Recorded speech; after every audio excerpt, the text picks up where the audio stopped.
Hey everyone, I'm Tassinix, and welcome to Plotting and Scheming, covering Season 65, 5 vs 5 Grand Arena Championship, Week 1. I am joined by my regular co-hosts, Dagger, TJ, Sasha Aisha, and Fatal. Gentlemen, a red letter week. Granted, I had a freebie, round 1, had an Erodium, didn't learn much going into round 2 versus Arsenal, but I made it out with a W from that, and got a repeat against Barator in round 3, so I had a 3-0. Dagger, how'd you do? I went 2-1. I lost around to Fleet. And I'd like to thank you for having me on the last Plotting and Scheming that we ever have.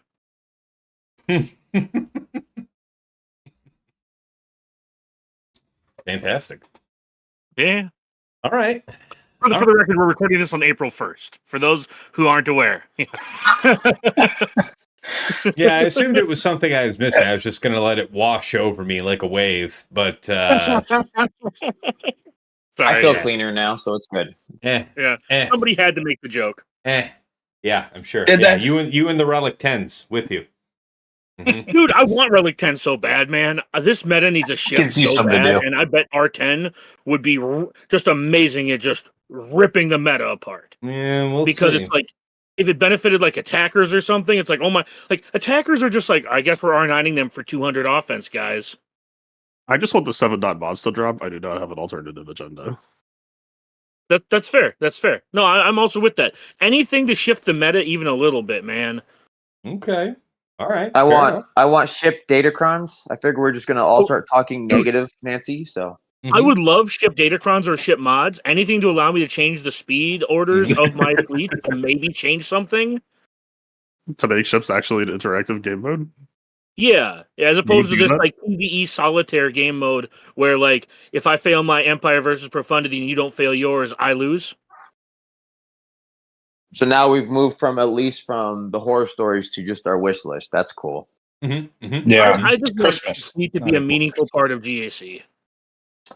Anyways, moving to our next member of the panel, right. TJ. Oh, hi. How was your week, sir?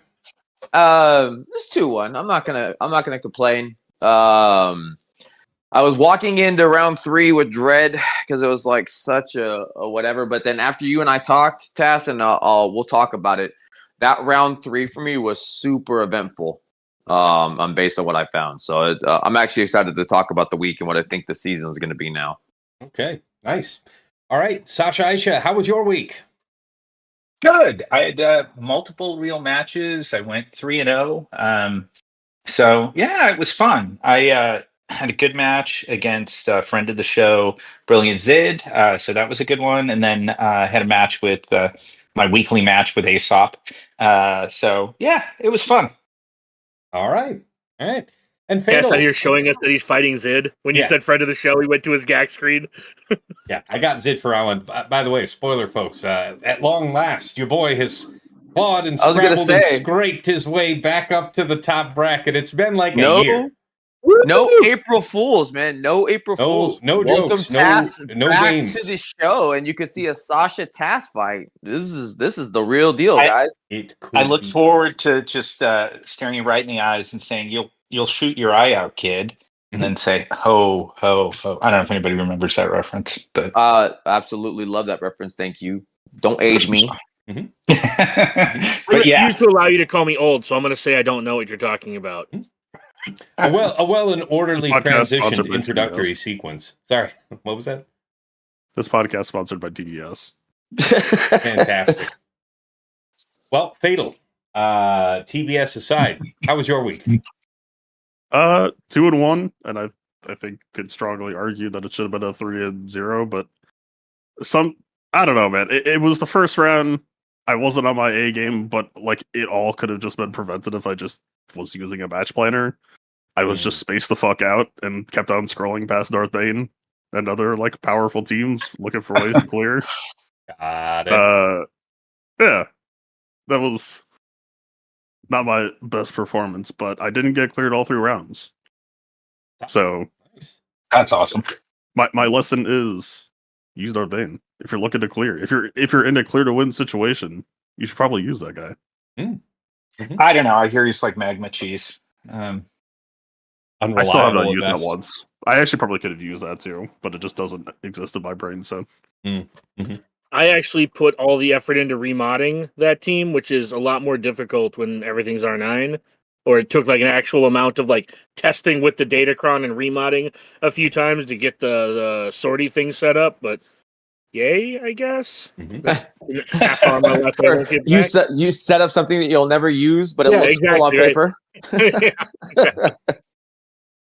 All right. Well, guys, sounds like it was a good week. Let's jump into the details here. A busy agenda. First up, meta-analysis.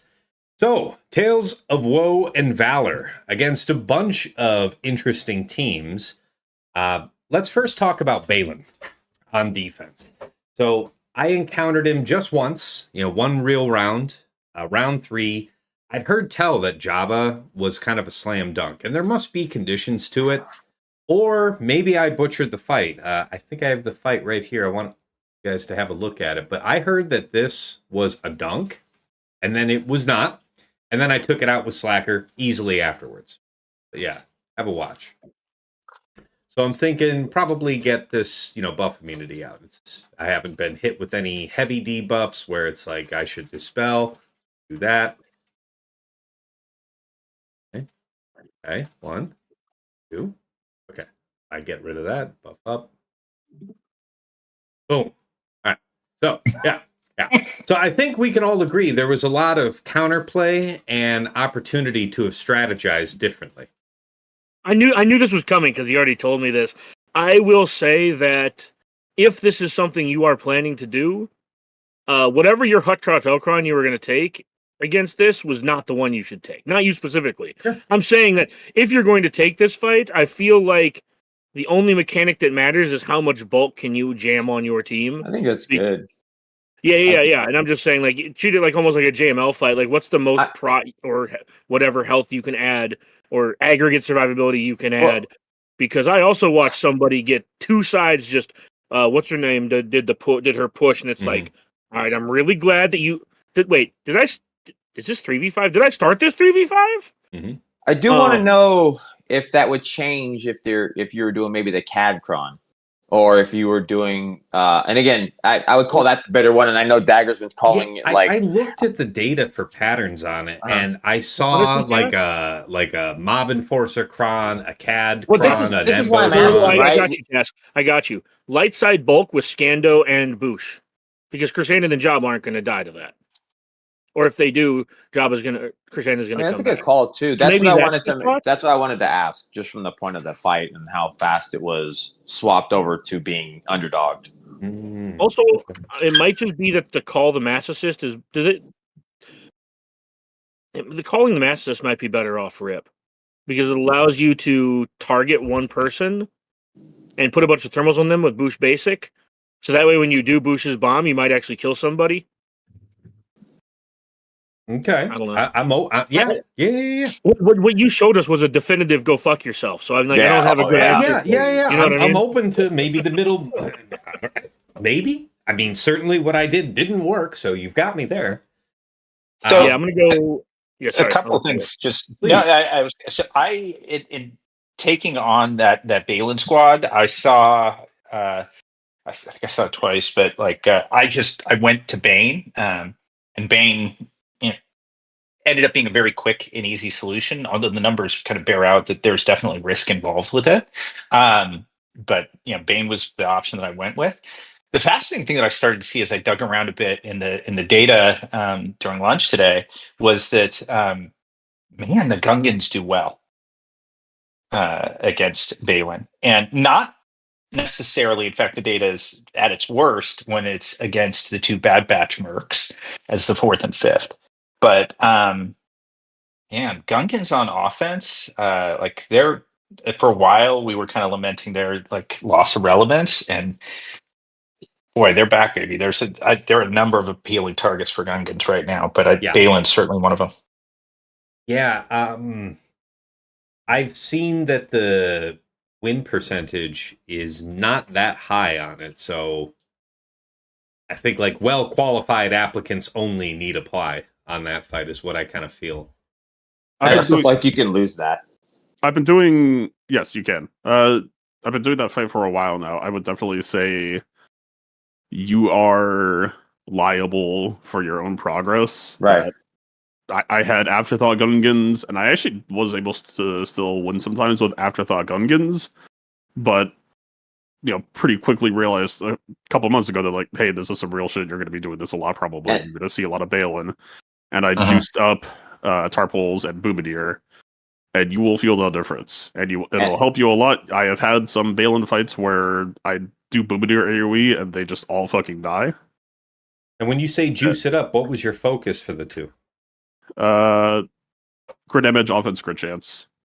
I know that some of them have like true damage only moves, but you still want the full package to be able to contribute. And I have specialized mods that can do both for you, essentially. So, and I just want to call it out that there is varying levels of Balin team. Not one is each like the other, so just be aware of that. That's why I don't like. That is a high variable in my opinion. I didn't play with it. I did SLKR all week, and I did not chance it because there's turn meter starting, and if you let them go, you are screwed. So I didn't play with it. And each time it's like, I don't have to worry about what task happened or the Jabas that could do the stop it. Don't let it do it because of how Task just showed you how bad it can go and how fast it can be. I watched nothing but horror stories, and I had to experience none of it because SLKR just says, we'll stop that with Hux. I don't even know how many you need. I just took my 65s and called it a day. But it was like, to me, that was the greatest usage of I don't have to worry about a Balin team, and I don't have to worry about variability because you're stopped, and the fight's over. I will say, SLK on defense is a pretty massive pillar, I feel like, right now. What do you think the attributes are to a successful defense? Because I've heard just, JML's clearing it, Bane's clearing it. So what do you think is separating the wheat from the chaff last week? I mean, Darkside Bullcron is gone, so it's really just a question of how your modding is. I failed it because I'm a dipshit, and I led with the push, and then Slacker stabbed, and I died. JMK is literally, I can't see any point of failing because you're working on a bulk team that JMK doesn't just trump all. JMK has no good use right now, except it'll handily take care of any SLK you want to put because there's no bulk on one side and there is on the other.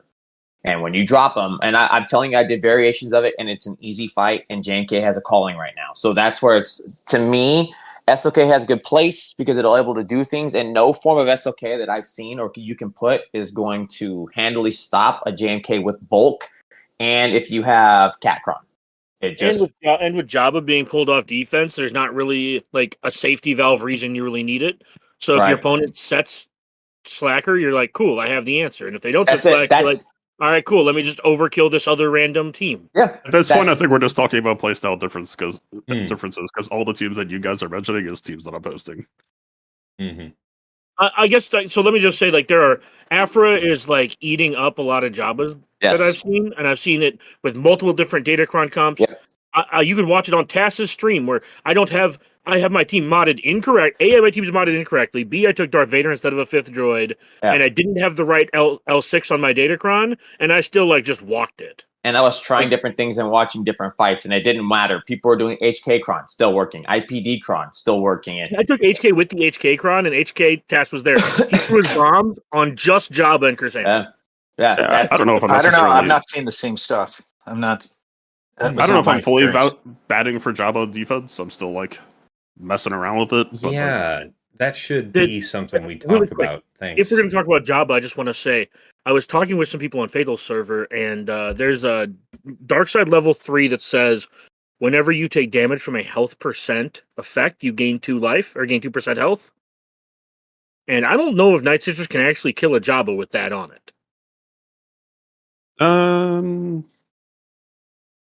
You deal 5% and they heal 2%. We don't deal 5% to Jabba himself. Oh, you're talking about the... Yeah, I'm talking about Jabba himself at the end. You'll time out. If you have Asajj Omicron and you know that you're in a sustained situation, sometime in the past 3 months, there was another Datacron that threatened something similar. If the Night Sister player knows to like play for Asajj and to try to get Asajj up and cycle it and then go infinite, you are able to get it out. I have been able to get there before, but it does put the nicest player in a situation where they can lose. Like, even if they know what's going on, they know what they need to do, they might not be able to hit it, so that's pressure off the top. And then a lot of people don't really know what they're doing playing nicest, so that's extra pressure as well. Yeah, so greatly threatens it. If it doesn't outright block it, it greatly threatens it, so... Well, knowing that it exists made it really easy for me to put Marin on Great Mothers on defense. I know I'm pivoting all over the place here. I'm just saying, like, just knowing that made it really easy for me to just slap Marin down if I'm not agreed. Even all right. well, there's a lot of moving parts this season, so like bouncing around seems kind of natural here, to be honest. Yeah, and we actually have a long topic list as far as meta teams to cover because, I mean, to your point, there's actually a lot. Yeah, this week one was amazing. I had so much fun. I don't know about the rest of y'all, but this was a ton of fun. I turned the leaf because of talking to Tass, and I know, like I said, that talk to Tass in my round 3 really changed and opened my eyes to what I think this season is going to be. So I'm in a better spot than I was. I was really down after fighting Taro and losing. He got more 63s than me, so he wins the fight. I brought it to ships, blah blah blah. Then we talked to Tass, and I think to what Tass did and what Dagger, Tass, and I talked about extensively during the week about the right defense. Doing a lot of the work that to me it was evident on Tass's streams, and then also me swapping things up really hammered home what I saw in my round 3. So I know there's more to come on it, but yes, I'm in a much better get place. The details from you and your favorite attack and defense of the week. We'll get that out of you. And to Fatal's previous point, I'm inclined to just keep posting SOK until my opponents prove they can beat it consistently for good banners. Okay. Yeah. No, I'm just being honest. Like I'm with Fatal on this one. I think he is. I think people forget how to do that fight to a degree because Dre does change it a little bit, and and evidence being, I fucked it up this week. Mm-hmm. Like I led with push, and I still kind of sort of was able to do stuff, and I knew immediately that I fucked up when I did it. Yeah. All right.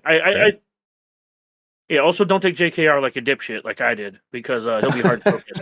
Oh yeah, and the one fight. I mean, I know we weren't really planning on talking about Slacker, but just on this last note is I did do a Bane versus Slacker and succeeded once and failed once, I think. Yep. But the fail was I did third. A whole bunch of people were very damaged, but nobody died.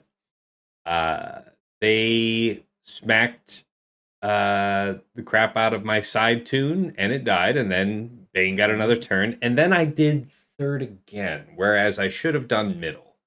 They had a mess of buffs. I thought the third was going to do the job, but looking back on it, with all the buffs they had, and I have the Omicron, I probably would have killed all the sides, as opposed to killing absolutely no one with that second use of the third, which was shocking to me, because it was like 200% armor penetration cron. Anyway, I was very surprised. But then, the next fight was just a dunk. I will say that Bane plus Bane looks reasonable versus the what do you call it, versus the Balin Mercs. It's about 80% when I did all my filters for like minimum relics and Kyber 1. 78.95. I think that's good enough for me to earmark it, considering when I look at any other counter, it's pretty much sub 50%. Fair. Reva's 3%. The one thing I wanted to bring up here. You just one thing you wanted to bring up here. We have a whole bunch of stuff. Sorry. Back on topic. Sorry, but it's related to the fucking Balin. I don't know if it was actually on the list. I didn't read it. I just hopped in, so I don't know what our agenda is. But how did we feel about the new Bad Batch team? I've got topics for that. I actually have a good thing that I want to discuss on that. But go for it. And then after we discuss that, I want to talk about whether or not you think it's worth splitting the team up. Teams or just actually, because of what we talked about, it goes to my week 3. But I don't know where you want to do it at, Tass, and I don't want to steal. I want to keep on focus, Tass. I don't want to be the ADHD guy. So I do want to talk about the Bad Batch team, but before we do that here, a brief mention on Jabba. I saved it for offense both rounds and found profitable use to it. I do have half a mind to set it on defense just because I've got such high native tenacity on Jabba and Chrysanthemum and a huge tenacity Hut Cartel Crown besides.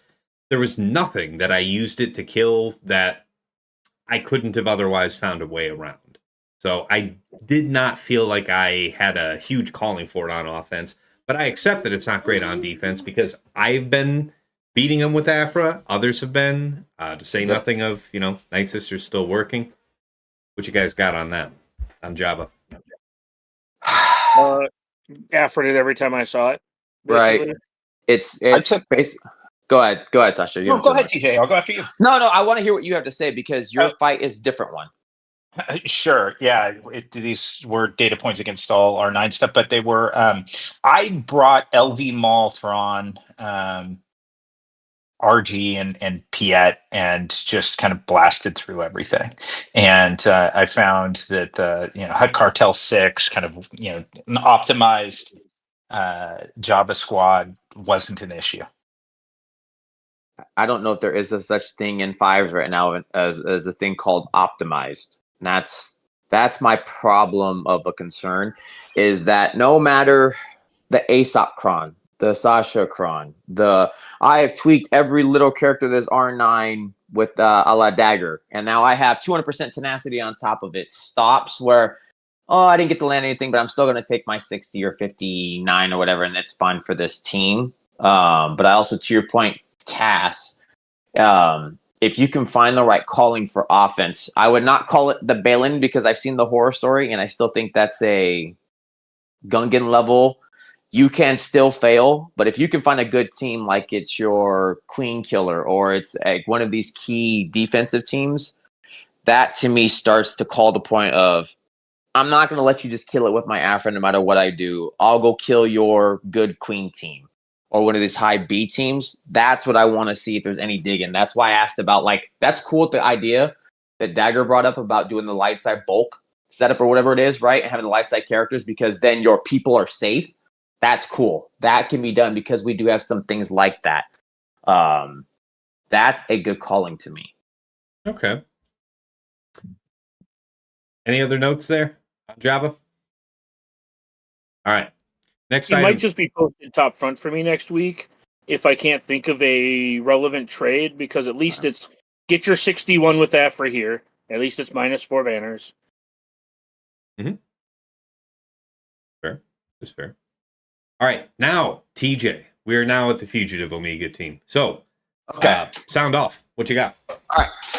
Go to my. I know we wouldn't do this. Go to my round 3. This is fine. You gave me the topic. We talked about it. And it was either Fatal, who has a lot to say about you the team. Attacking it, or are you showing me it on defending, setting it. I want you to look at my defense. Sure, yeah. We had the question of Batcher, and I think it was Dagger or it was Fatal who talked about, does it become the right 5th? And I told Tass, you know what? I'm going to swap this out. I want to try this. Mm-hmm. I threw in Bad Batch Echo.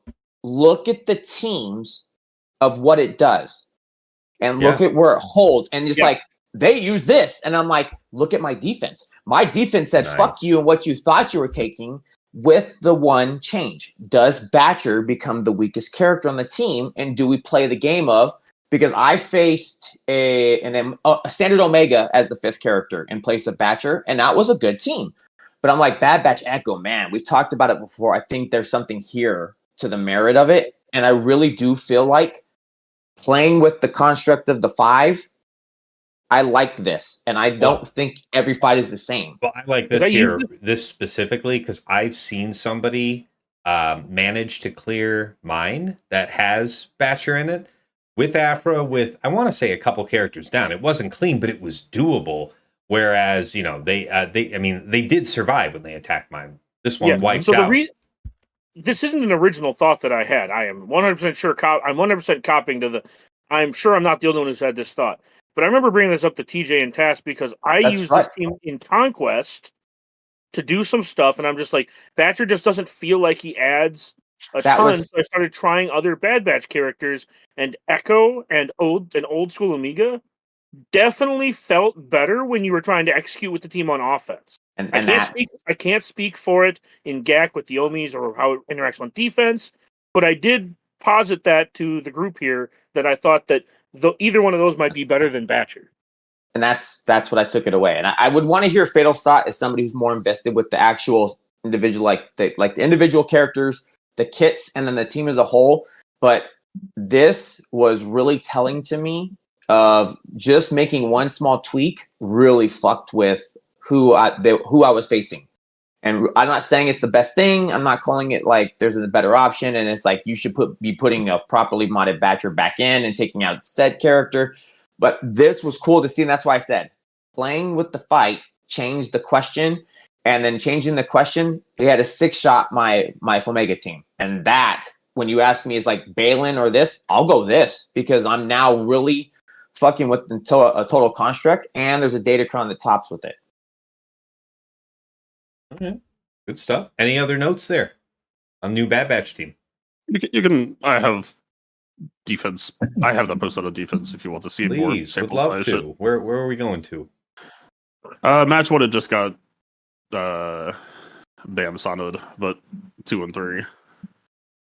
Oh, Fatal, okay. I'd love to hear your thoughts on like the original Wrecker there, because the concept of like dual, particularly R9 tanks in that squad with the mechanics sounds super appealing versus like the old Omega or keeping Hunter in it at the sacrifice to the Merc squad. What are your thoughts on those options under Fugitive Omega? Yeah, so this week I ran double Wrecker.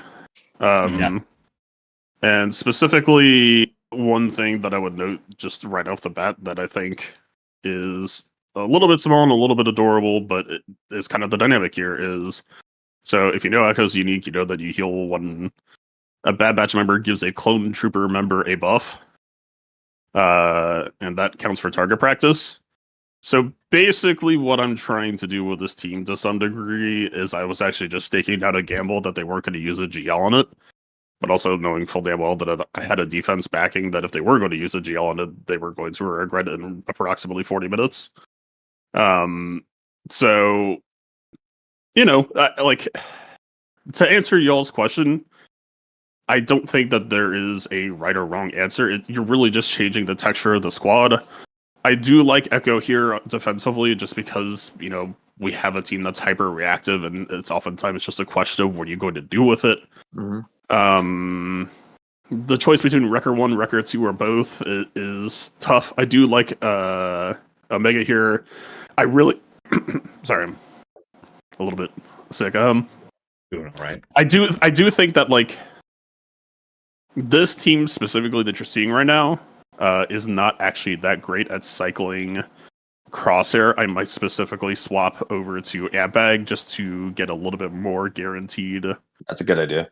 Stack attrition. Ampbag I play around with a lot in Squad Arena. It like, people associate Lightside Ampbag with Zori, but I would really say you should slot in Bad Batch 2 alongside that just in terms of how rapidly it can cycle your Crosshair into coming online.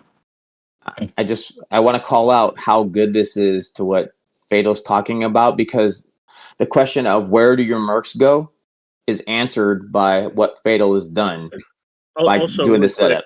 That's awesome.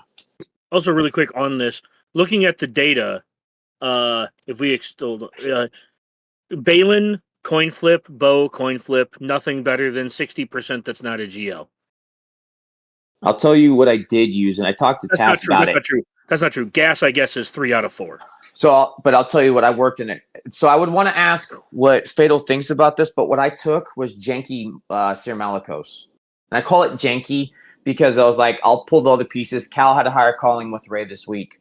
I took CLS with CLS Cron on my Malicos team, and I felt fine the entire time on variations. Now, again, that's where I'm at. That's not saying I'm fighting Sasha's level. I'm not fighting where Tass was at. I'm not fighting Fatals.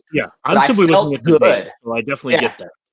That's what my question would be is like, I never felt like anything you could do could stop Seer. And again, that's a great pull. And if you're using my Seer, I wasn't fucking with the team because they were dangerous and I knew they were going to be. So Seer felt good in that no matter what you do, if you taunt and you try to attack somebody and all that, they're going right through it.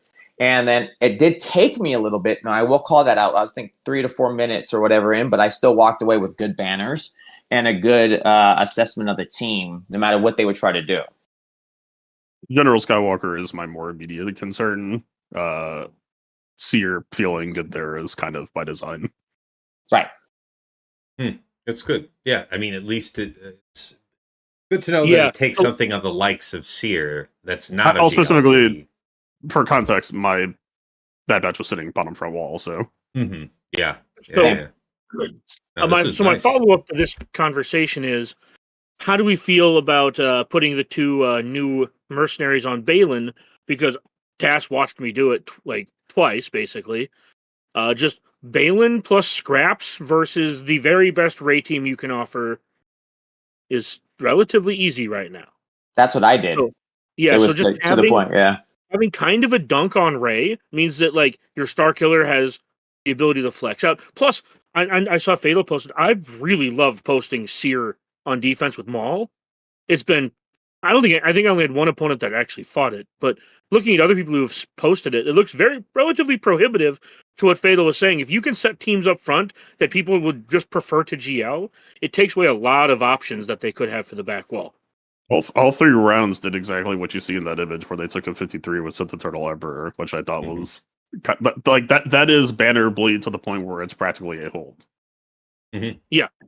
Yep. By the way, just to go back to the Gungans relevance. Yeah. Gungans against Seer, ATF, Maul, Malicos, and Crew were 2 for 2. That's good to know. That's See, a that value is buy. that is a great value because it goes to what I was talking about with the defense. So if you're telling me Gungans are topping what I would call one of the top teams this week for Mhm. defense, that's money. I don't know how reliable it is, but I will say I've taken it against Seer, Malicos, ATF, Crew, and something other than Maul. And Maul definitely adds to like the threat of that squad. Don't get me wrong, but I took it against Seer and the rest of it and had it work like the previous season. Okay. This time, I think it killed Malicos and something else. But anyway, just dropping that Gungan's hanging on for some relevance there, man. Oh, thank you. That's a good addition. Gungans will always sort of exist in the your main game plan is damage. Okay, we're going to contest you on that front and try to take you down before it blows up. Yeah. Mhm.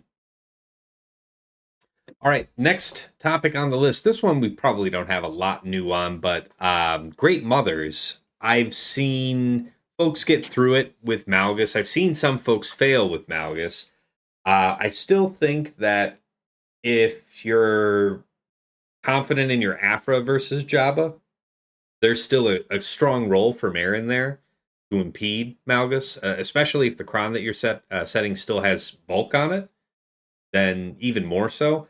I had an opponent. Usually, you're able to have everybody survive using Lord Vader versus Great Mothers. Maybe you just lose one character, but I had an opponent get like a 53, just like the Sith Eternal thing here. So Great Mothers felt great on defense. The Saw, I kept Saw for offense against Queen. So yeah, Great Mothers was my offensive answer to Queen last season. Really enjoyed rotating Saw to offense, so that's why I was able to afford Great Mothers down, and I didn't really have any trouble with the ones that I encountered. So any notes you guys had on fighting Great Mothers, using Great Mothers? You mean mirrors? No, I mean, I'd choose Malgus. A little dicier versus Marin, but when I say dicier, I mean like the fight takes longer. And the one I did on stream, that was an R7 whatever, so just got to chew through the tank really quick. But yeah, I don't know. I think it's a solid defensive team. I think one of the bigger problems is that Malgus kills so much. Like I'm looking at what Malgus is killing this season, and it's killing like some of the Seer teams, some of the Omega teams. I don't know. It seems like another one of those flexible teams that I think this season might go up alongside, maybe probably slightly worse than, but alongside Balin and Bo as far as just Swiss Army knives.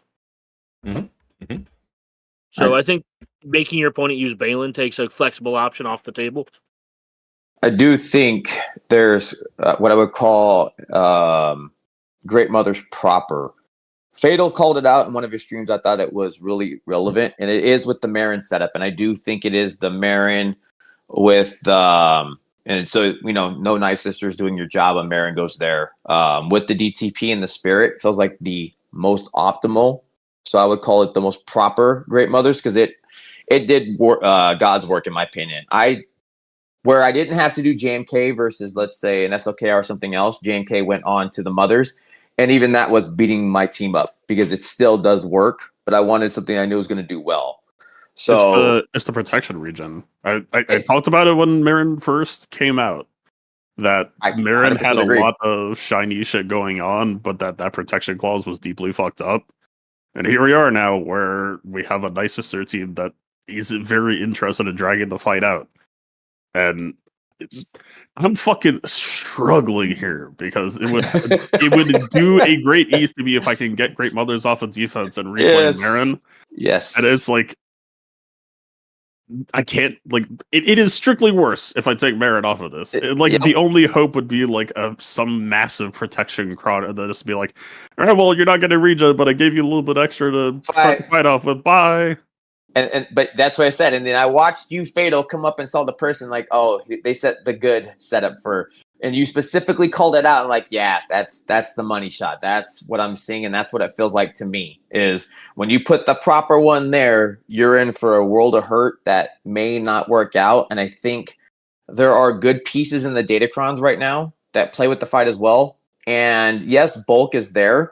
But they don't really need to rely on bulk because they'll just do some of the biggest slams that you won't expect, and it will still be standing there strong. Mm-hmm. Yeah, I think at this point, until there's something cheaper, you're basically posting Great Mothers to be like, all right, are you going to Amalgus this successfully? Right. Check yes, or check no. Fair. Any other notes? Sorry, I juiced my spirit up. So my opponents did, for the most part, do pretty decently against my Great Mothers. Like there was a fight where Malgus died, but they still won in 4 minutes. There was a fight where they did Bo-Katan, which I'd also did this week and went pretty okay. So right now I'm at a crossroads between. I guess I'd be curious to ask on if any of you are holding Great Mothers and how you're using it, because right now I have Balin on offense and Great Mothers on defense, and if I could get Great Mother's offense and Balin on defense, I think I would be stronger, but Balin is doing some crucial work that I don't know could be replaced right now. I don't know if you can swap that. Well, that's the way to approach Balin it. On offense because he doesn't need much for his highest calling. Sorry. I also have no desire to pull Great Mothers because I have better counters to QA like Saw. Yeah. So what is it, Fatal, that you think that Balin's been so key for on offense that you feel is kind of irreplaceable? I almost don't want to say it because this whole entire season I know how an opponent could immediately checkmate me, and I almost don't want to will it into existence. Mm-hmm. I don't know.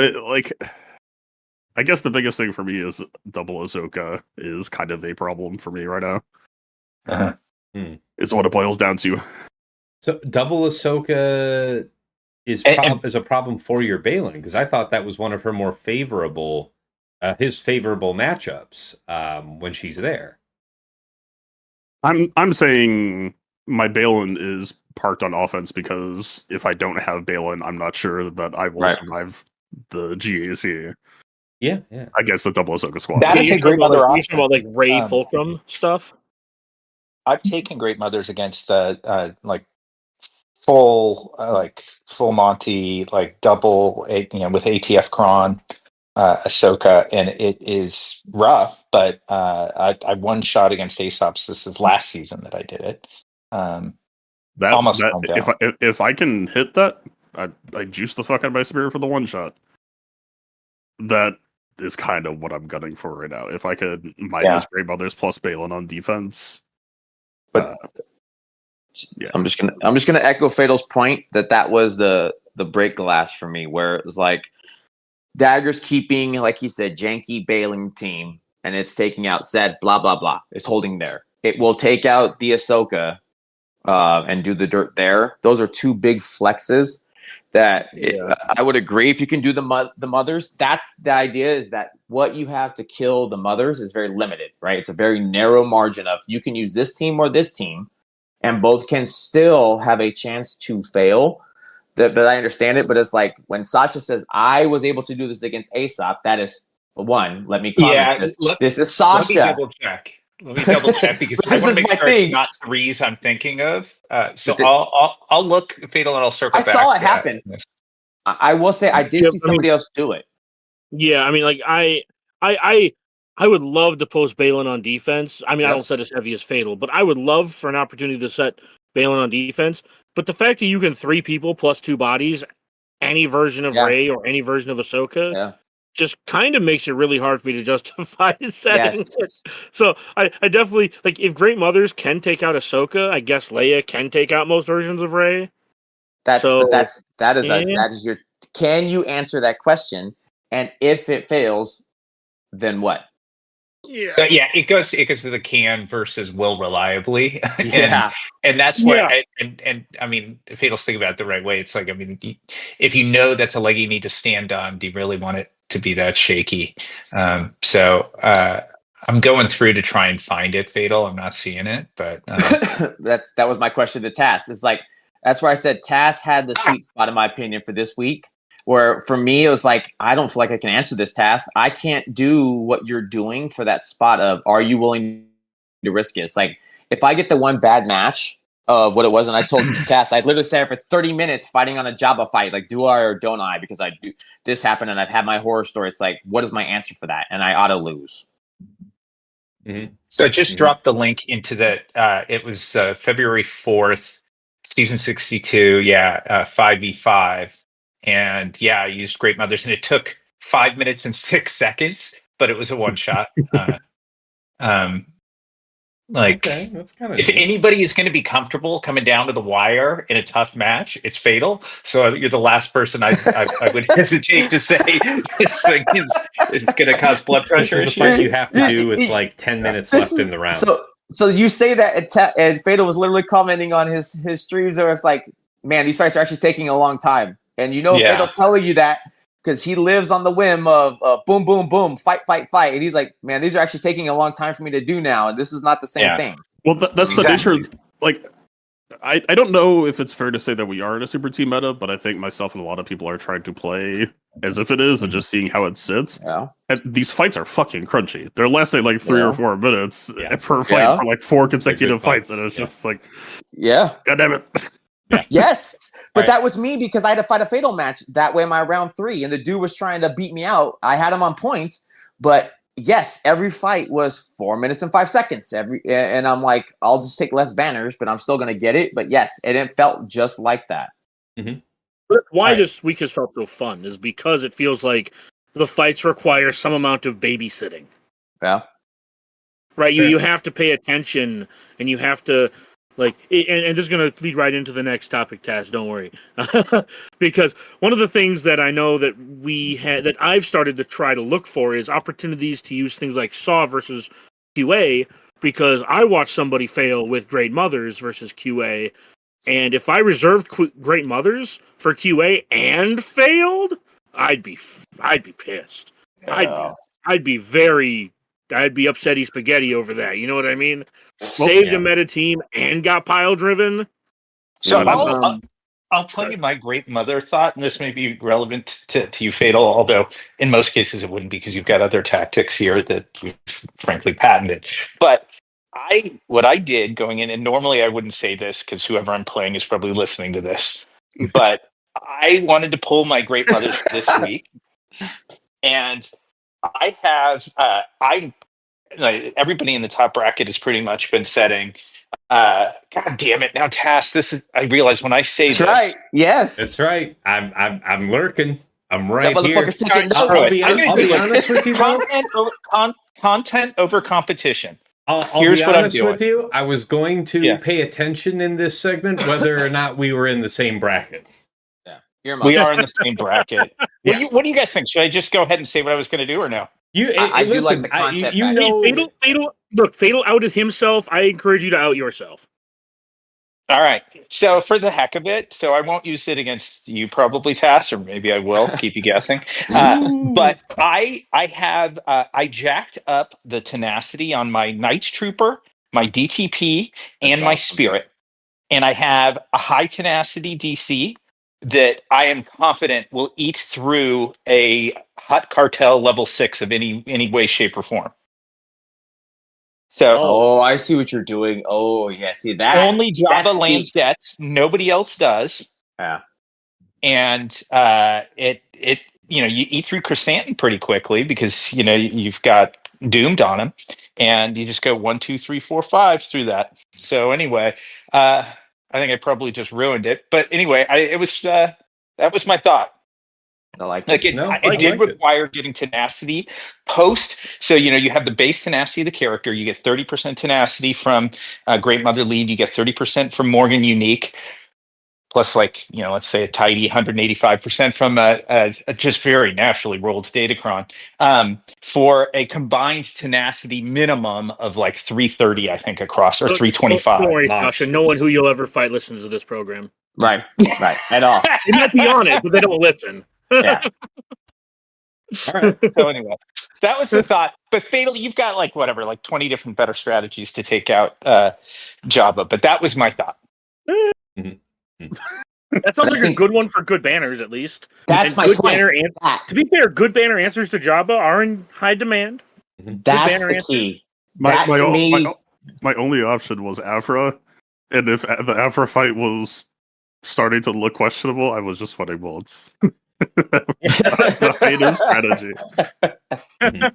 But I think I just want to comment that the answer is that key word, good banners, right? Those pieces of this team is going to pull and it can come down to the fight right now this week, even with the super teams of this got me my 64. Guess what I won by? 2 points because somebody went to a 60 to a 62 on my Jabba and I 64'd yours. I win. I expect him to be a lot more efficient this week because there's a handful of new fights I've been seeing people learn, and I expect them to be far more proficient and efficient at those fights next week. So the gap for fucking up, I can't be limping out of my Jabba fights with a 58 anymore. Yeah, man. Yeah. All right, next item. I called this for Queen Amidala. I guess I'll mention that. Here, let me show you guys. As a defense, he held Great Mothers. Also, did you get my message, Cass? Yeah, I did. But okay. Yeah, so this was surprising. Because that was pretty locked. But yeah, this comp worked well last season for me, so I said it. And the Kron that I chose was, a decent amount of offense. I wonder how important the health was, though. I did a bulk C-3PO Kron with Cam, so I think that the bulk is, I think it's important, especially against Great Mothers, if Spirit doesn't get that one shot. When I was doing this in threes, I know that the only times I ever struggled is when Pow resisted. I shouldn't say resisted. When Pow didn't get one shot. If he got left in the red or the low yellow, he would just heal right back up, and then you'd have to start your cycle all over again of trying to set up that one shot. And I'm not sure if it plays quite the same way in fives, but I imagine that it plays similarly in fives. That Amidala team is delicious gas food. Yeah, no doubt. And I remember when I fought him last season, Arsenal, I think I set Cam Mace and he used gas and that ate up his gas. I enjoyed rotating a couple characters in this team last season. So I'm still thinking she's mostly down for me for week 2. I wanted to mention, though, when fighting this team, really enjoyed having Saw on offense. There are a number of matchups now where Saw works just peachy, to, the Smuggler Kron being the most obvious, wherever you should happen to see that. But I also like that since you're keeping Krex available and Luthen, I didn't need to. But I like that I have the option to pivot to either Mon Mothma or even Phoenix, having Krex available for offense. So I really like that Swiss Army knife feel of it. And, Saw was getting chewed up by CLS last season unless you took Krex, and then it was a little more costly, but not too much more. I want to say you could still gas that, something like that. I don't know. I really like knowing that if I save Saw, I have access to 3 teams. And like you said, it was one of those where all right, if you set Reva, I have an answer because I have Phoenix. And if I use Krex there, I still have a worse but still functional Mon Mothma or Saw team. because I have Luthen.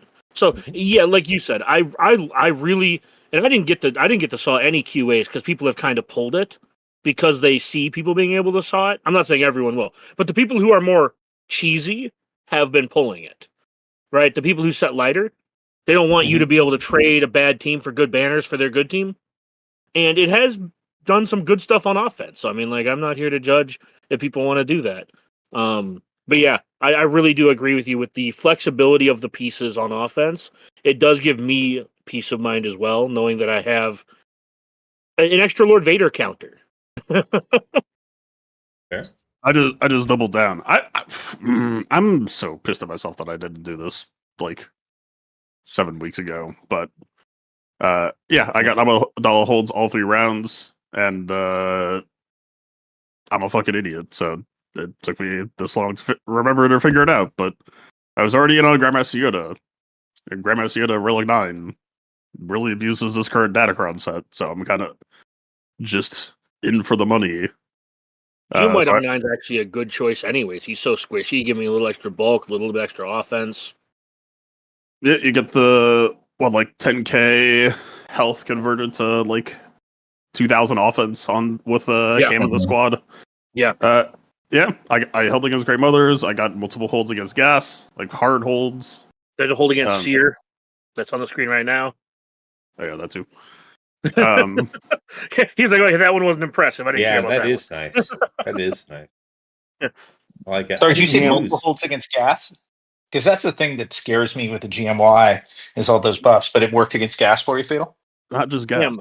Gas Cam cracks. giving Cam giving big. GMY and Master Qui-Gon the extra damage, plus having the armor shred and damage himself, really does threaten sitting Gas in a hurry, and actually threatens, the sides reasonably. Yep. Padawan Obi-Wan is a joke until your Gas is sitting, and then all of a sudden you're like, oh Jesus, fuck, this guy ignores protection. Yeah. Yeah, definitely like Cam on the team. Yeah, there it is, just getting closed out. So see, you set this thinking, and you just said that this gets chewed up by Gas. Oh no, my version specifically with the Orange Datacron with about that. That's C3PO. You know how I said that I wasn't entirely mentally facultied? Yeah, I recall. Yeah. I posted a screenshot of the holds, and someone was like, "Oh, you're not doing Cam this round?" And I was just like, "Fuck." That man should not be gold necessarily. I'm just gonna put it that way, especially with that fucking Datacron. That's another thing I'm doing for this week. So Grandmaster Yoda is going to R9, and then if you understand the team and the scaling, crit damage is the absolute premium because it applies to both the health pool offense as well as the offense. It hurts to nobody's business. Wait, you are saying crit damage mods on Grandmaster? Oh, dude, I've Grandmaster and Master Qui-Gon are both running the exact same mods. I see. So I have a Datacron that is like 30% crit chance, 30% crit damage. And I'm transitioning to that next week. I should have been on that. Again, I worked on this team for so much time last year, and then I just faded out, and I just wasn't thinking about it. Yeah, no, you can min-max the fuck out of this team, and people do not understand how much damage that they can do. People, you are not... Master Qui-Gon with Cam and the team does 3 times the damage that Padawan Obi-Wan does. And that's not an exaggeration. And with Grandmaster Yoda in the squad, also modded similarly. I don't know if it's going to be exactly that high, but it sure should not going to be far off either.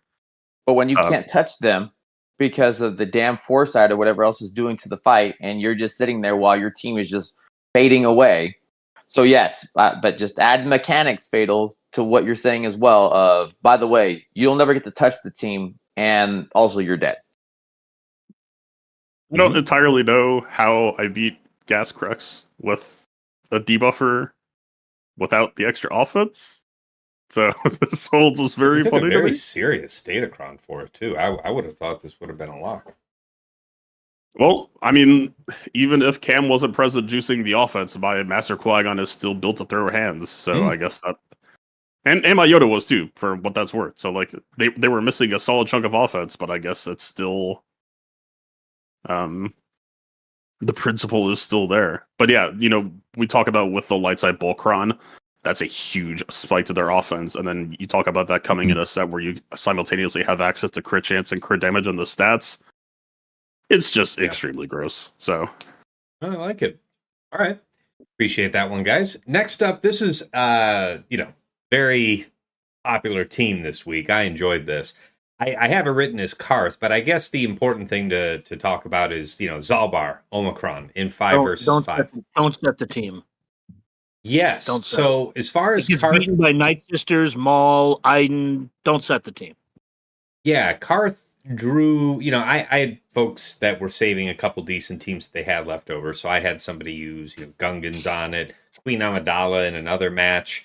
But the point is, it didn't really do anything interesting defensively. I'm sure everybody's already aware of the Karth versus Gas working out. I don't know what other cool matchups, perhaps trades, value trades that you can do on offense there, but that seems likely where the value is if you're determined to do Karth lead. Otherwise, I have heard and seen and am very interested in trying for myself the wonders of Tarful, right? Tarful, Zalbar, Han, Chewie, and fifth of your choice. Some have done Vandor, some have done Mission. But it's been nasty. I've been seeing great screenshots from people. Just this was before they had history or anything, so it was a little earlier in the week. Yeah, but it beats Gungans. No, it doesn't beat Gungans. I lied. It beats GG. It doesn't really beat Gas. We're talking about Karth on offense first. Yeah, it doesn't. Okay. Doesn't really beat. There's 4 battles. It won 2 of them. I would not rely on that. It beats Beck. It beats Qui-Gon. Sorry. No. I'm a fan of the Wookiees. I know we went through this before, but with that Zalbar Ami, and so I set a couple of iterations.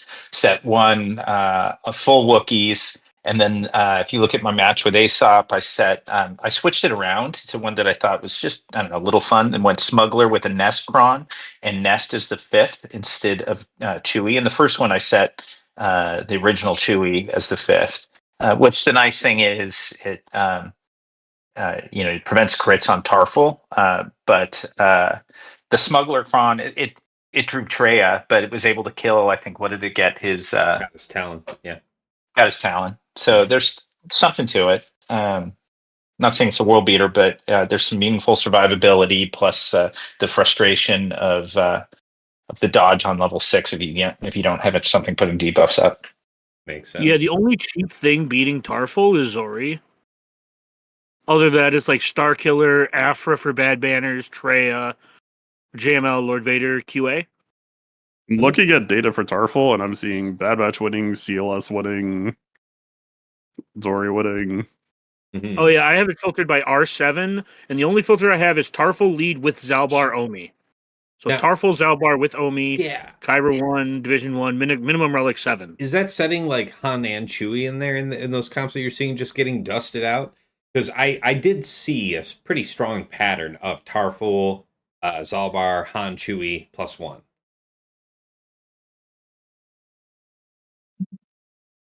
Yeah, here, let me just post what I was looking at, and you tell me what you're, I guess.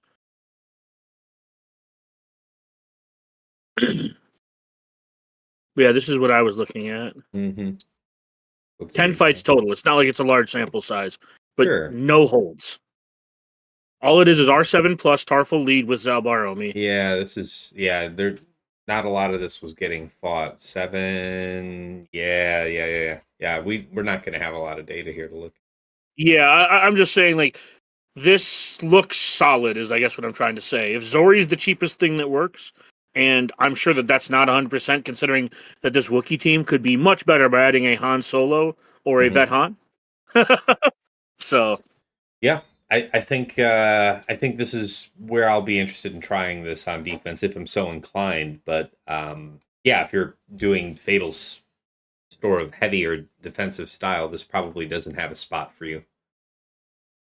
Any other thoughts on Karth, powerful Zalbar. Maybe there's applications you guys thought of this week for Zalbar, or you've heard of, seen that are outside of this. I want to try Zalbar on Ray. Yeah, Elbar and Ray and teams like that are the only place that makes sense to me. Card seems bait. Tarful seems bait. Mm-hmm. Yeah, Balin's interesting. Yeah. Yeah. I think having a perma taunt that counterattacks in perpetuity, immune to day. Wait, no, immunity to days is only on the Karth team. Yeah. But yeah, just Wait, is it also true for the expose? Let me see. Yes. Oh Jesus I fuck! believe so. It's so bad at Tarful that Jesus, you're gonna die to seal us. Do not. I'll say that That's why one Nest of- is there. Jade. I like it. Jade set the Zalbar on the Balin team against Zareth and watched the fight, and it looks cool, but I wouldn't put it there. The Ray is interesting, but just watching what happened with the Balin team, it's cute, but I think that's a waste of your Balin, in my opinion. I think Zalbar and Ray, the synergy is not hard, but their game plans are similar enough that I do think that they seem kind of kindred spirits right now. I mean, you could use Zalbar and Ahsoka for like the anti-stealth if you're just trying to slam the door in Magma for 2 war weeks, but I don't know if that's... Sorry. No, all I really care about for my Ahsoka is like, hey, please Leia this. Thanks in advance.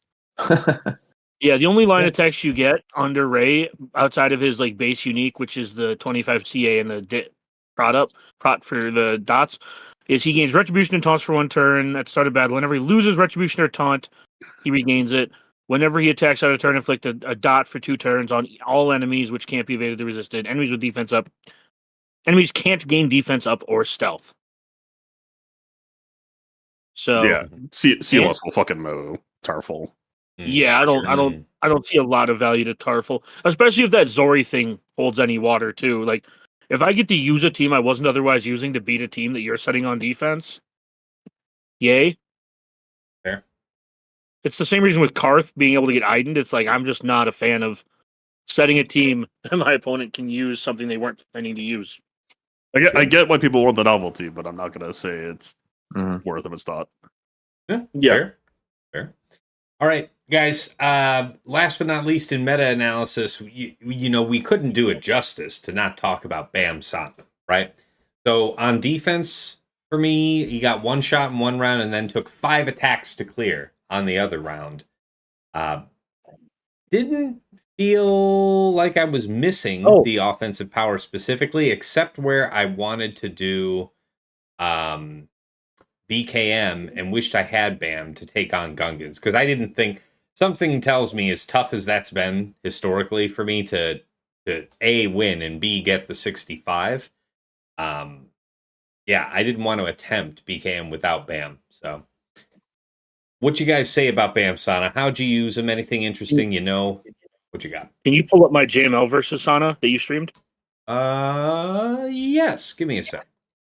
While you're doing it, I kind of, obviously the Ano video out there, but it's like, it was my quick Java. I'm done with the fight. I'll take my 30 seconds and get like a 60 to 62, whatever it's going to be. Because it was still okay banners, and I'll just take the 5-second log. Yeah. Or like, and that's what it was for me. It's like where Dagger's like, I'm not going to give you the ability to do this. It's like, yeah, it's fair. But that was also the point where like, well, if Africa's going to do a thing, it doesn't matter.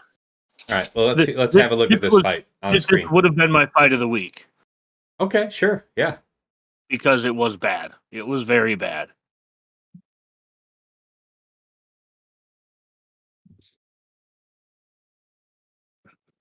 I'm basically explaining that I can't AoE because they have buffs and I can't hit them.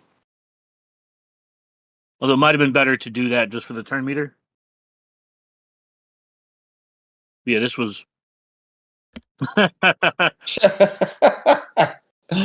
it gets better. It gets better. I think I missed this one, but yeah, it's like I can see what you're going for. Yeah.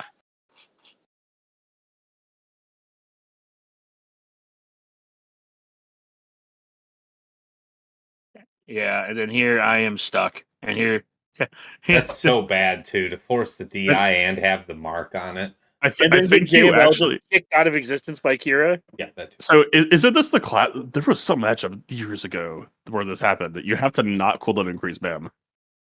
I mean, Yeah. you might still be cooked here regardless, Yeah. but you would at least prevent the bird stance. Right, because then at least if he fucking got a burned turn, anyway. he would go into poop stance, and then you could kill him because there's no, ban level 9 that saves him from dying while he's in the poop stance. So yeah. Yeah, it was bad. And then I used GG to pick it up. I just had to pick it apart. Thankfully, I ended up winning because my opponent got hoed out on. I forget what he got hoed out on, but he got completely hoed out. Oh, that's right, QA. He tried Bane and got his Bane just like blown the fuck up by Cam. It makes sense because I know the one that D Team G feels like the hero, but GG feels like the hero right now. It's like, oh man, my GL died. Well, thank God for the debuffs of GG taking it out, and GG becomes the GL. That feels really relevant right now on some of these teams that will punish the shit out of you if you make the one mistake that allows your team just to get manhandled. Yeah, and I admittedly said during that stream that I used the DTMG up front versus Qui-Gon, because I thought that JML was going to work if I saw us on the team. And yeah, I should have done it the other way around, obviously. But I thought saving JML was going to be more valuable in the long run because obviously GL greater than non-GL team in theory. Mm-hmm. But no, that was clearly not the case, as you saw. Mm-hmm. Other notes from you guys on the applications of BAM Sana? Don't set Leia. No. Yeah, I mean, it ate through Leia, and it seems pretty vulnerable on D. Yeah. I think it's a very solid team on D though, because it has very few things I think that like consistently beat it for good banners. I feel like it gives your calling to DTMG. I feel like he is in a key spot right now because it's not only that it's a good killer for the BAM Sana, it's that it's good banners. And that when you get something like this where there's limited options to what you're going to use, but get the good banners as well, feels like a great pull and a great thing to make note of. I think that there are some versions of like Han Chewie Sana teams that are much nastier. So yeah, also like that Sana like Datacron like ramps their offense so fucking fast because of BAM lead. Right? Because whenever she gains turn meter, she gives 25% offense stacking or something like that. And then BAM says whenever you deal damage, you gain turn meter. So it's like if you were using Han and Chewie, for example, that's just casually what? 100% offense to your whole team because Chewie hits, then does health percent damage and Han double taps. So that's 8% TM to your whole team and 100% offense for the follow-up. Fair. So just kind of spitballing. I haven't looked any of this up on Insight, but if I were to set something like that, I would try to set the most prohibitive offensive comp I could. It'd be like BAM Sana dash Han Chewie. Mm-hmm. That feels like the standard staple of like the where you want it to be. Obviously, the Honda was nice in there with what you face, Dagger, but it's true that much power coming that fast at you, and then just that opening, right? Those first 4 moves, somebody's probably dead if you're not taking the right setup. So DTMG coming in and being able to take the punish and then reheal, and it's like boom, we're safe, and they're applying debuffs. Yeah, honorable mention. But no, please go ahead, Dagger. All right, the Hondo thing reminded me. I'm going to try 4-manning Ray next week with Balin Trio plus Hondo, because Hondo can lock down Ezra, and then the whole team disappears. I just want to note that it can go bad quickly on the return as well, where you think you're good, and then Ezra says, "You locked me for a second, but I'm back," and your team is gone. And I mean, the trick is to not have Ezra take a turn because he yeah. So, yeah. All right. Yeah, but I wanted to give a quick honorable mention as well to DTMG. Of course, solving the BAM Sana team on defense, among any number of other things. If you're putting Marin in to your Great Mother's team on defense, then you're going to end up having Night Trooper left over. And while most people, when they're running DTMG on offense, are going to run Enoch, I found that, at least in the specific case of BAM Sana, Enoch wasn't going to make any difference, I thought. And so I brought Night Trooper in both attempts where I did that fight. And It was a stomp. I don't know that he was a determinant, but I gotta say, like Enoch, I didn't have any debuffs that needed cleansing. The threat from that team is really true damage, so Enoch isn't gonna really save you. I want to counter your honorable mention. If it is Hanshui, I do like having Enoch there. Okay, sure. I don't think because his crit avoidance matters before Gideon puts down his debuff. Because if Han and Chewie are there, they shoot first. I think, and if they shoot Gideon, sorry, I was just saying if they shoot Gideon, that's a wrap. That could be a wrap. As obviously we're going long winded. I did want to call one thing out that I thought was awesome is a use for Nest and how it stopped D Team G. To me is a very big thing. So my round 3, and I didn't know if I was going to mention this or not because I'm probably going to reset this, but setting the resistance team with Zori, with Nest, and the smuggler setup, pummeled that D Team G team. So that to me is a very great place that if I can pull your D Team G, knowing what it can take, felt pretty solid. And you can see how fast it turned around to pummel what I would consider. I don't know how much Nest mattered there. To be honest with you. But D Team G should be taking Resistance Zori out, no problem. See, I've struggled with that in the past, though, because I remember thinking this should be a lock, and then it was definitely not a lock. Yeah, I mean, they got enough exposed to pop your dudes, like Enoch or no Enoch. Yeah. I just don't know how much Nest played into that, because that fight was relatively quick. Whatever. I just want to call it. I'd have to see. To me, to pull something like that, and I figure I would call D Team G and GG right now a very good, safe bet for a lot of these. I'm trying to be cute. Yeah. Let me stop the cuteness. That feels good when you've seen that Bam-san is being beat out by D Team G. So that's the only reason I'm just bringing up some of the honorable mentions because I feel like there's like I said, as we've said, it's a lot to unpack this week. So. Sure. Oh yeah. Yeah. So, guys, meta-analysis had a lot to cover. So, I think instead of the normal, favorite attack and defense for each of us, I just want to give us an opportunity here to mention any other teams that we didn't cover that should make the cut. Because it was, again, I know Dagger said this, I'm sure we've all thought this, but this is a very active brain power week, right? There was a lot of thinking involved. So, I can appreciate there might have been a team or two that didn't make the list. Do you have anything you wanted to add? And if not, we'll move over towards wrapping up so we can get out in a reasonable amount of time. I will say the Traya Lord Vader team underperformed for me this week, and I think it underperformed my expectations watching other people fight it. So I'm not sure what I'm going to do with that information, but it did feel like it underperformed. I would watched the patrons both like cheaply dispatch of the other ones. I would say that. I'm not claiming JML is cheap. I'm just saying that JML is not one of the most expensive teams. I watched Fatal Streams and I saw Traya being a King staple. What would you? I mean, but again, this is heavy Fatal, but that Traya LV seemed like it was a. I think it's all just depending. I'm checking my defense right now. I just remember seeing you on it, and I was watching. He's like, "Did my Traya hold?" I remember specifically what you were saying. Yeah, and this guy tried BKM. That's what this is mostly meant to threaten, right? So yeah.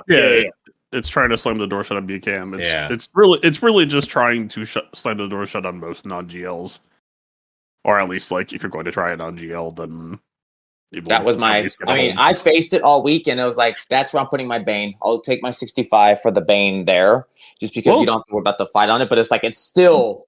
You don't get to just disrespect it. I'm not saying that what. Look at this. Look at this. This is Fatal's round 3. Look at this business now. It's just true, but also Fatal does have very good. Into Lord Vader, into Fennec, into Reva, and all that said, got it all the way down to Lord Vader before throwing in a towel. Okay, maybe, man. See, that's the thing. I saw your round. You just need to draw JMK somewhere.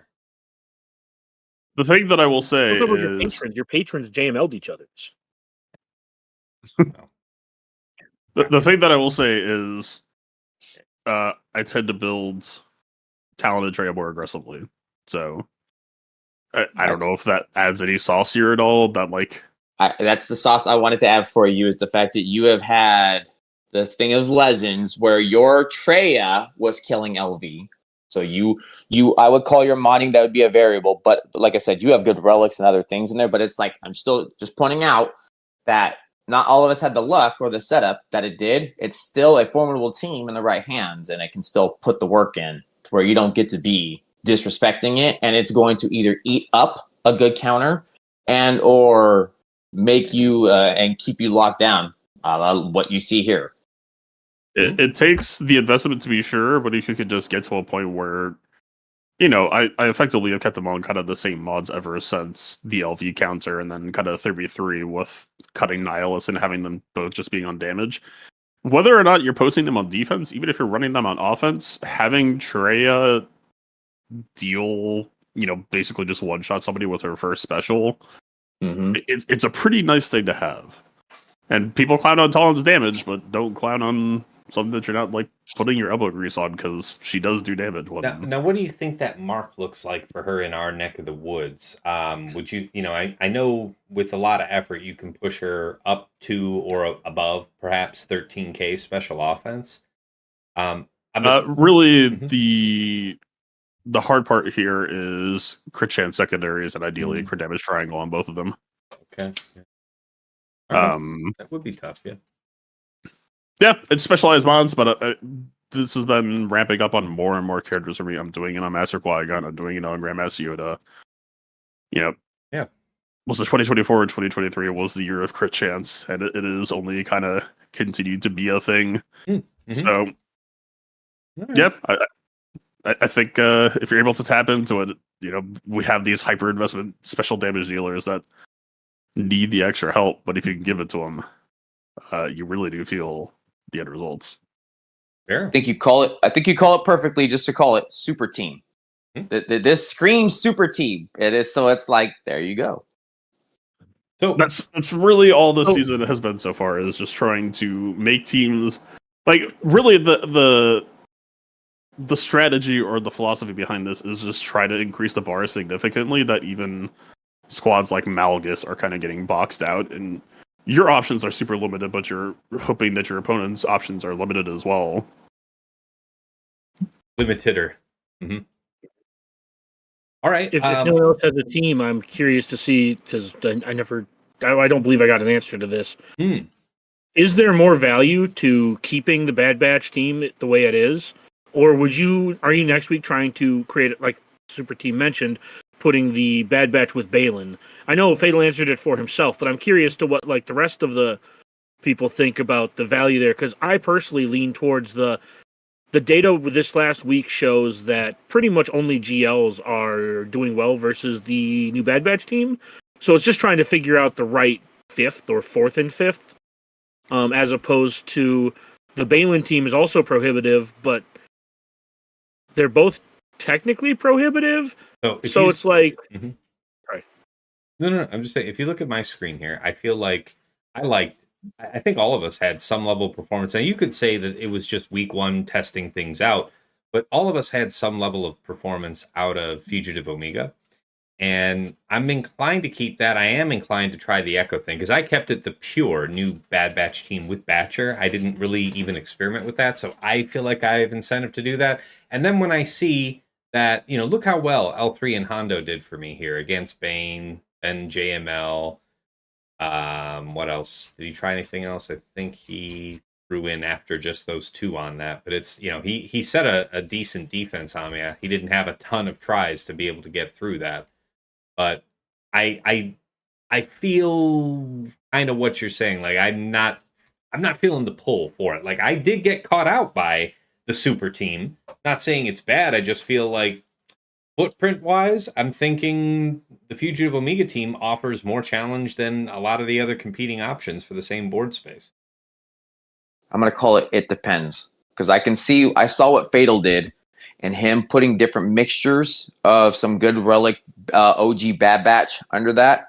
And if you look, I really wasn't seeing where we had to have the mercs there. So I'm not calling that the right answer. I'm not calling it the wrong. I feel like it's going to be...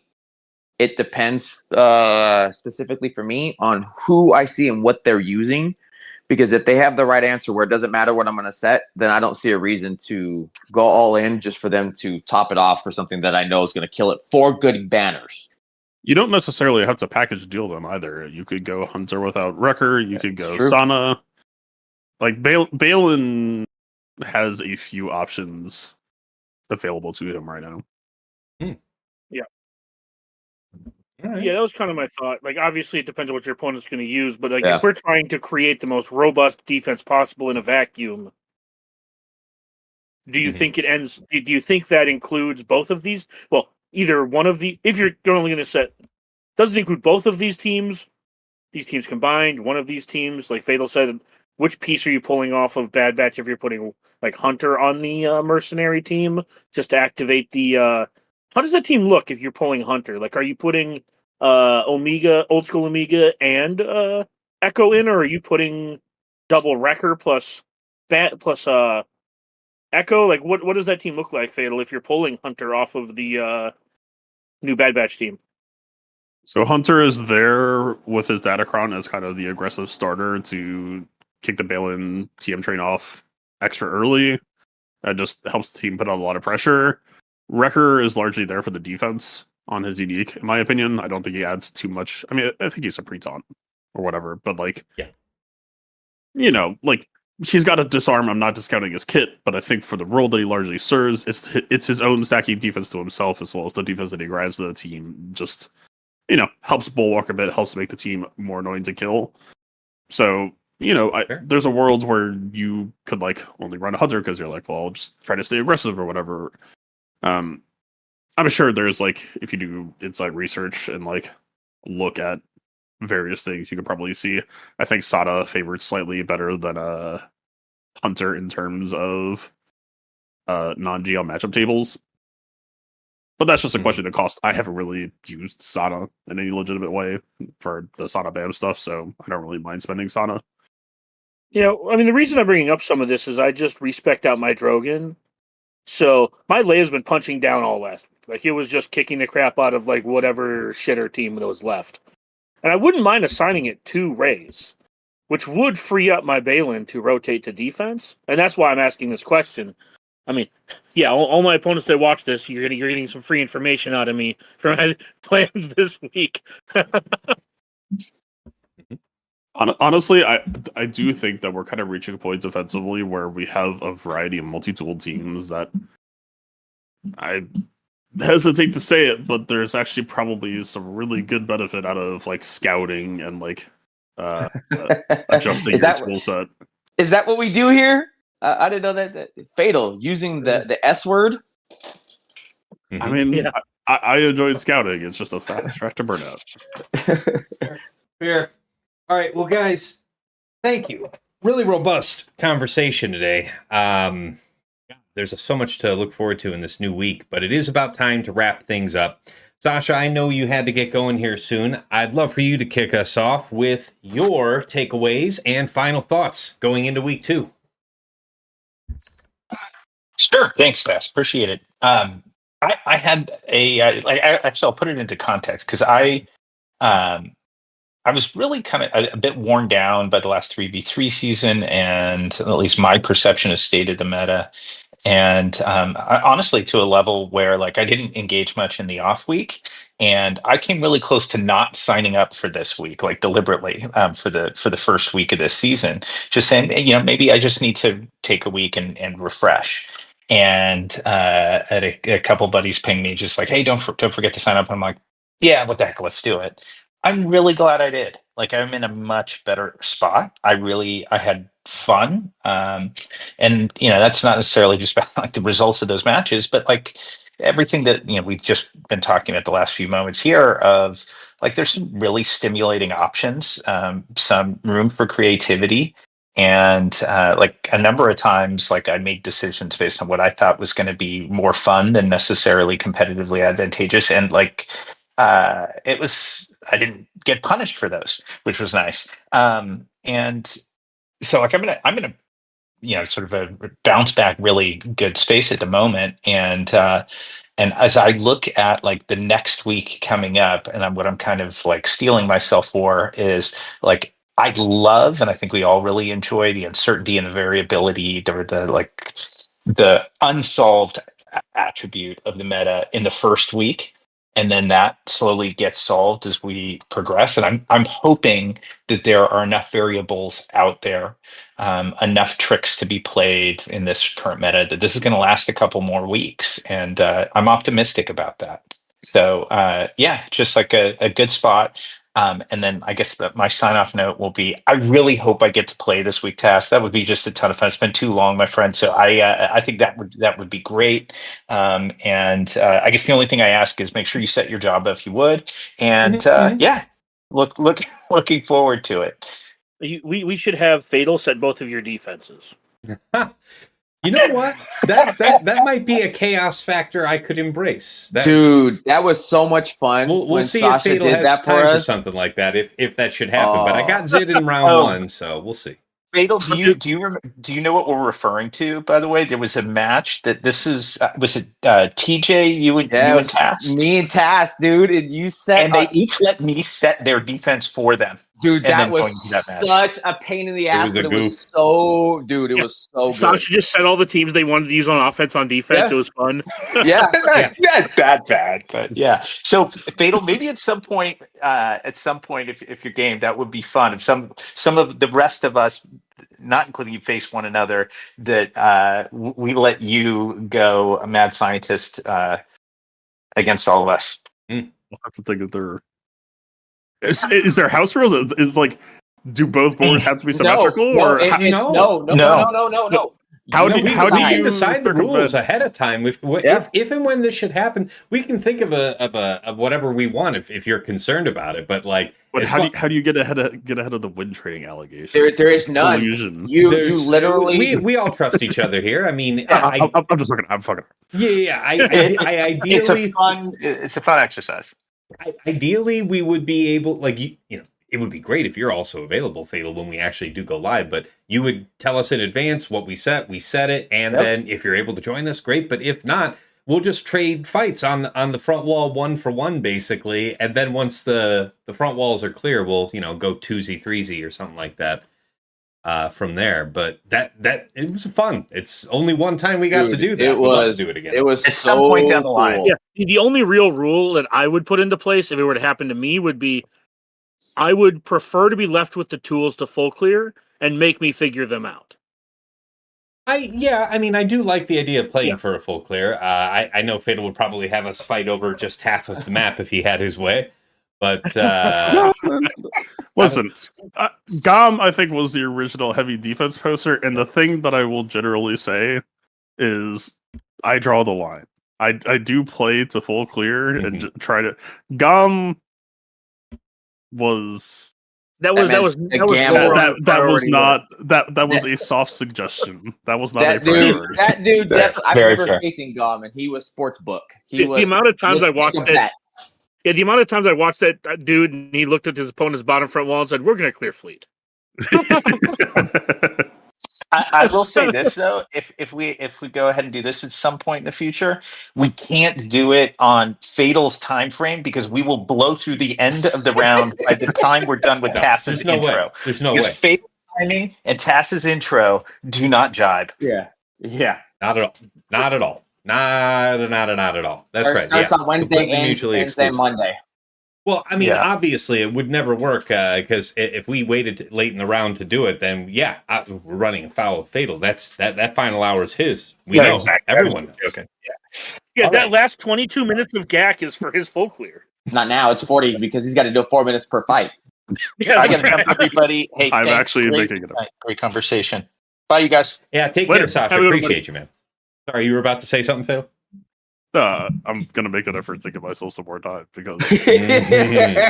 Well, listen, man. I was not entirely present in that first round, but I will say that the time pressure put me under pressure. That I was not in a position. I was gonna say, if you watch Fatal's fight, when you know this man who knows how to do it, and it's still saying, "Damn, these are still taking me 3 to 4 minutes of fight," I really have. It's like, yes, that's what kind of game you're playing right now.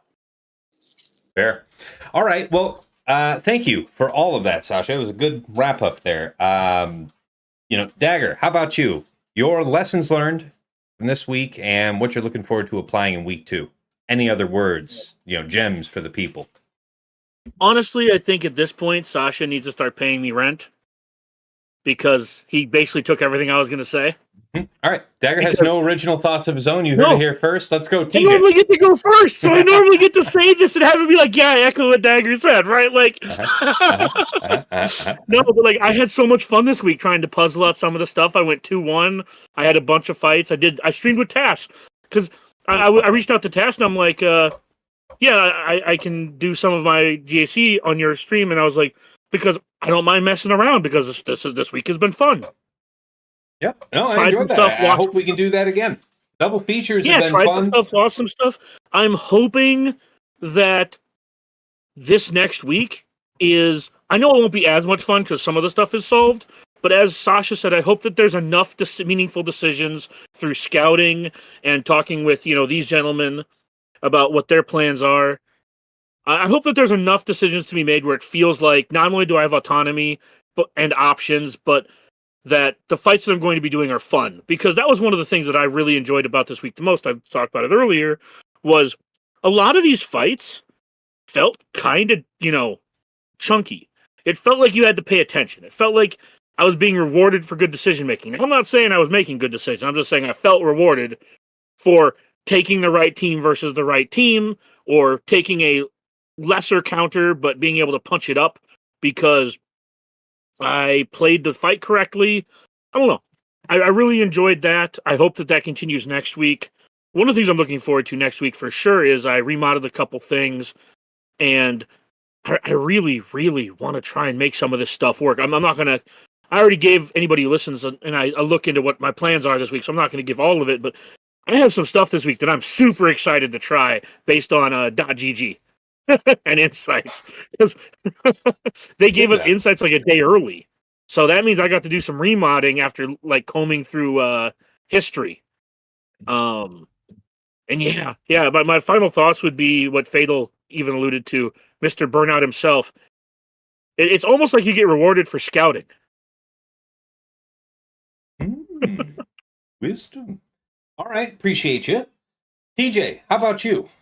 Your takeaways from the last week, thoughts for the week to come, any other pearls of wisdom for the folks at home? Yeah, for this one now, I alluded to it in the start, and I'm just going to go back to it.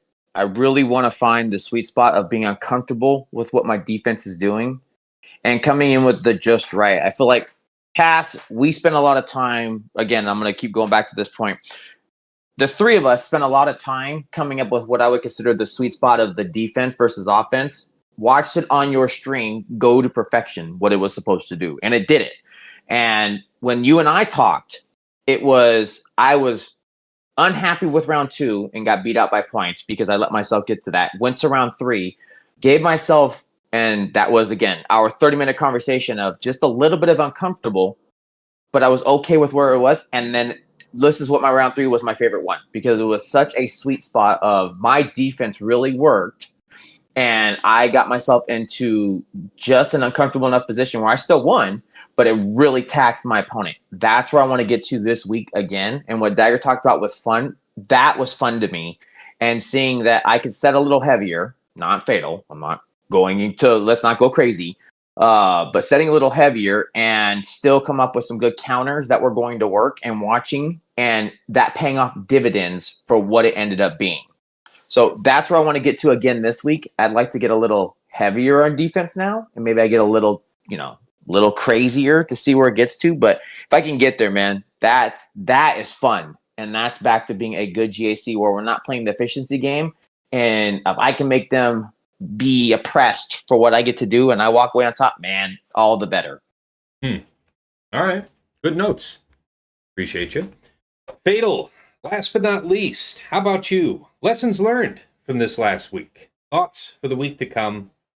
Your final notes. /Playbook TV.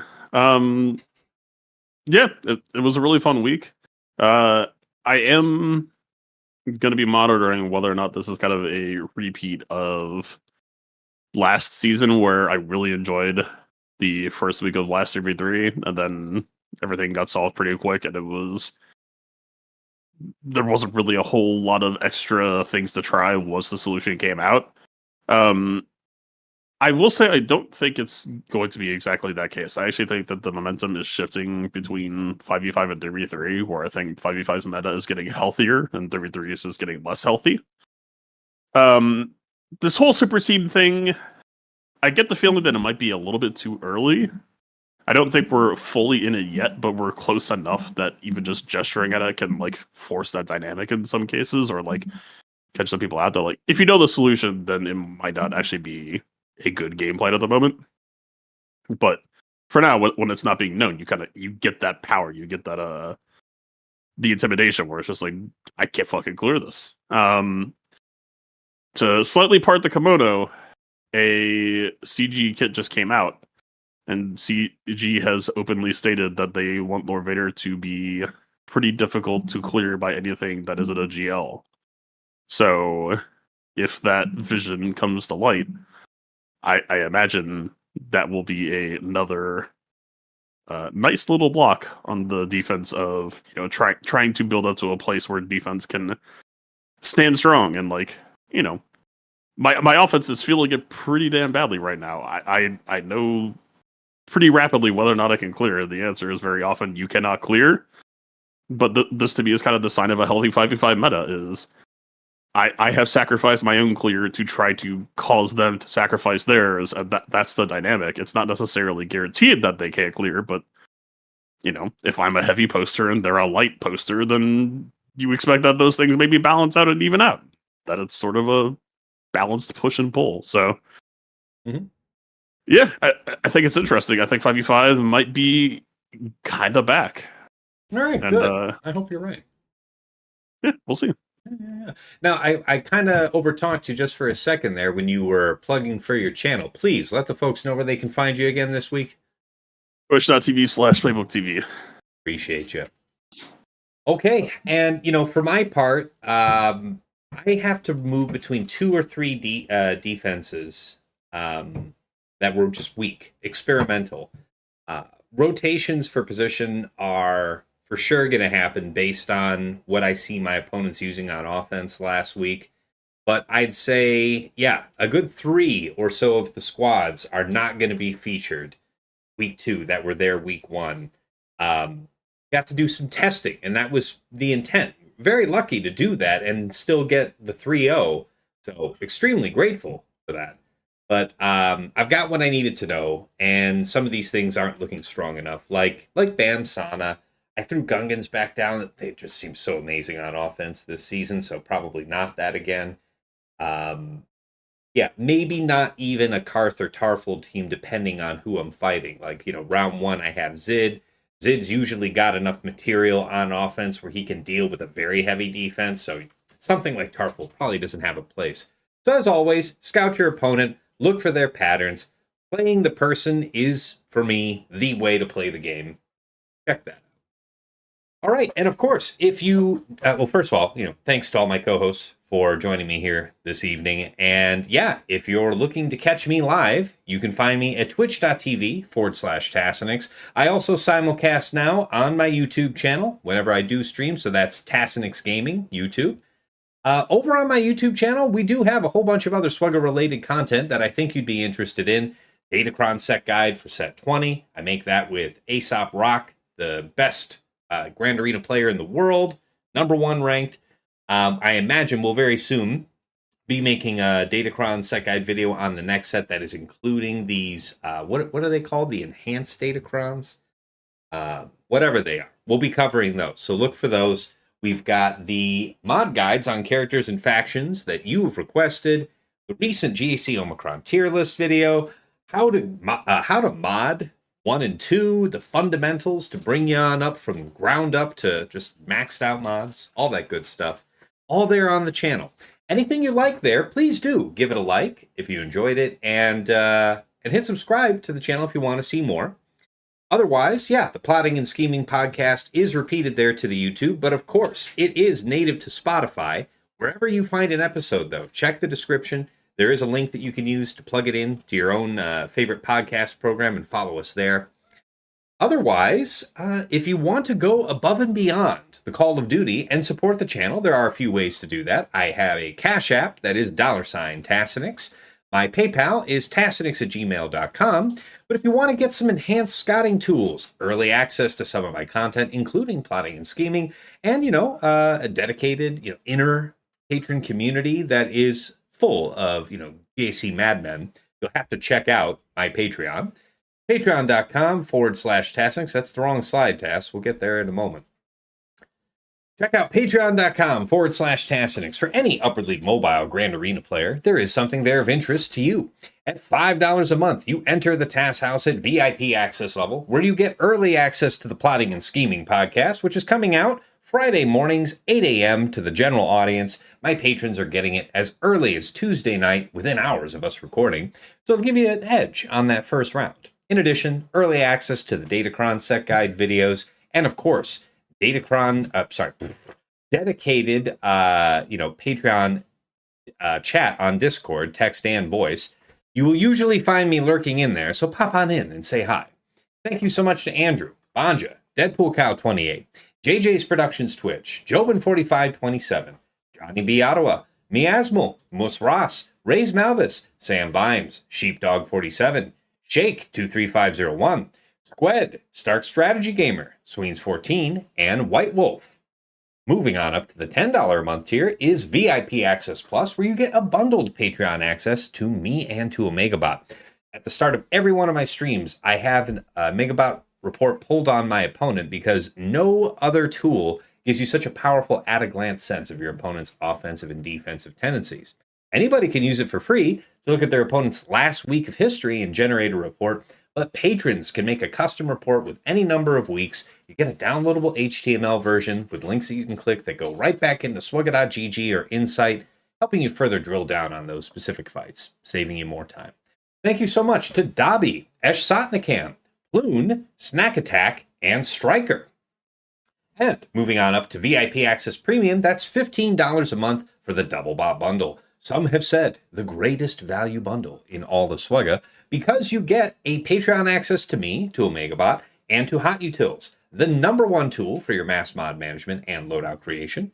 A couple clicks moves you between your Grand Arena, TB, Raid, and TW mods. You can remod your roster comprehensively as often as you like, just like Fatal and TJ do. You can slice through months of accrued mods in seconds, help out your guild with TW functionality, and a bunch of other odds and ends. Thank you so much to Argots, Arge, Duckstab, Dark Hug, Frick Frack Paddywhack, General Milan, Ibenek, Kev, Quig, Saldag, Sir Boss, Sophus, The Lost Womprat, Wilco, and Zoltre. And at the top of the heap, in Jester's Club Elite, the one, the only Nomad's Reaper. This madman pops in a stream from time to time and goes gangbusters, drops hundreds of subs, thousands of biddies, incredibly generous support over the years, because it's not like it was the first time he did it here just a couple weeks back. So thank you so much, man, for the incredible support. And of course, last but never least, our special thanks. First, to Yoda Force. One of my original supporters way back in the day bought me the mic I'm speaking to you on right now, and even though he's long since quit the game, we wish him well from the other side. To Mrs. T, my wife, thank you for all you do in the background, whether it's supplying me with alcohol or coffee, whichever I seem to need more, or, just keeping our daughter from tearing our, home apart brick by brick while her father is distracted trying to be decent at a phone game. And of course, to my co-hosts here on Plotting and Scheming, Dagger, TJ, Sasha Aisha, and Fatal. As always, gentlemen, it's a pleasure and a privilege to record our show together. I appreciate the hell out of you guys taking time every week to get this done. I know you're all busy, work and family-wise, but here we are, nearly 2 years in, still getting it done on a weekly basis, and I learn from you guys every week. Hopefully the feeling is mutual from time to time, but it's really about the audience. They're getting a lot out of the show, lots of great conversations, question, engagement around that. We've all been more busy, perhaps, with DMs that come just from the conversations we have on this show. So thank you guys so much for being an integral part of the success here.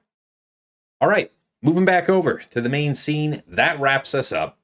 It's going to be a fun week, too. Got to tighten things up. The weaker defenses got to go, but it should be still pretty fun. I imagine things will be well sorted for week 3, but I think there's still some surprises to pull out on folks. We'll see how that turns out. Look for my announcement on Discord for when I go live on Wednesday night. But until that time, it's been real. It's been awesome. It's been real awesome.